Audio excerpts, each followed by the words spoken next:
আসসালামু আলাইকুম বন্ধুরা। আলজেরিয়া থেকে প্রায় 1500 মানুষ 9 জুন 2025 উত্তর আফ্রিকার পথে গাজার উদ্দেশ্যে যাত্রা শুরু করে। তিউনিসিয়া, লিবিয়া হয়ে ইজিপ্ট পৌঁছানোর পথে তারা এখন। তাজা খবর অনুযায়ী লিবিয়ার রাজধানী টিউলিপিতে যাওয়া সারিতে অবস্থান করছে এখন।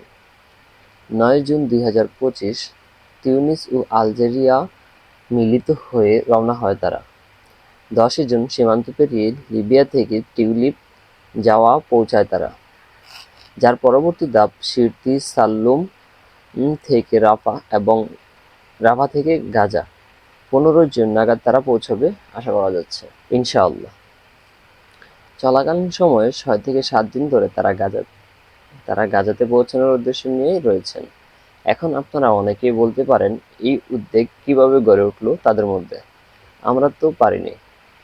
আসলে এটি একটি সামাজিক সংগঠন, যেখানে তিউনিসিয়ার আইনজীবী সমাজ, চিকিৎসক এবং সামাজিক সংগঠনসমূহ একত্র হয়ে সমুট কনভয় নামে এগিয়ে আসে। তাদের ইচ্ছা, আসুন গাজার পথে দাঁড়াই, মানবিক সহায়তা না পৌঁছলেও এক প্রতিবাদী বার্তা পৌঁছে দিই। এই যাত্রায় আলজেরিয়া, তিউনিসিয়া, লিবিয়া থেকে স্বতঃস্ফূর্ত সাধারণ জনগণ সমর্থন জানাচ্ছে ও অংশগ্রহণ করছে এই যাত্রাতে। তাদের এই প্রতিবাদ থেকে আমাদের অনেক কিছু শেখার আছে, যেমন ইচ্ছাশক্তি।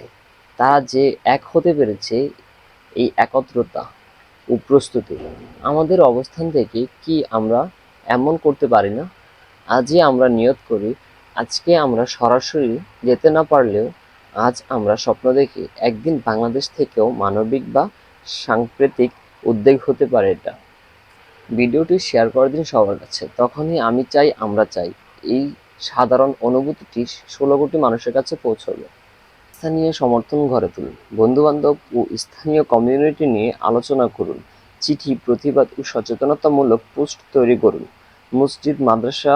মসজিদ ও মাদ্রাসায় মানবিক সহায়তা সংগ্রহে উদ্বুদ্ধ করুন।